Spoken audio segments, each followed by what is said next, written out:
Hoy Weather Desk, magandang gabi Pilipinas. Weather Update, ika-26 hanggang ika-28 ng Hulyo, 2026.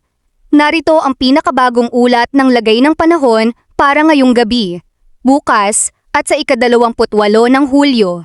Ngayong gabi, Luzon, maulap hanggang sa may kalat-kalat na pag-ulan sa Cagayan Valley, Aurora, Quezon, Bicol Region, Metro Manila at ilang bahagi ng Central Luzon. Visayas, panakanakang pag-ulan at thunderstorms ang mararanasan sa Samar, Leyte, Biliran, Cebu, Negros at Bohol. Mindanao, maulap na may kalat-kalat na pag-ulan sa Caraga, Davao Region, Bukidnon, Sultan Kudarat, South Cotabato, Sarangani at Zamboanga Peninsula. Ika-27 ng Hulyo, umaga. Bahagyang maulap hanggang maulap ang kalangitan sa malaking bahagi ng bansa.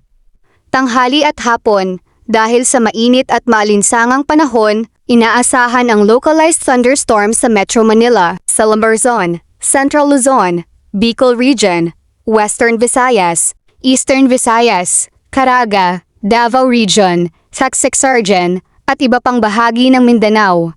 Gabi, patuloy ang kalat-kalat na pag-ulan at pagkidlat-pagkulog sa ilang lugar. Hulyo 28, magiging bahagyang maulap hanggang maulap sa umaga. Pagsapit ng tanghali at hapon ay posible pa rin ang mga localized thunderstorms sa maraming bahagi ng Luzon, Visayas at Mindanao. Kalagayan ng karagatan, Luzon, bahagya hanggang katamtamang pag-alon. Visayas, bahagya hanggang katamtamang pag-alon. Mindanao, katamtaman ang pag-alon, lalo na sa silangang baybayin.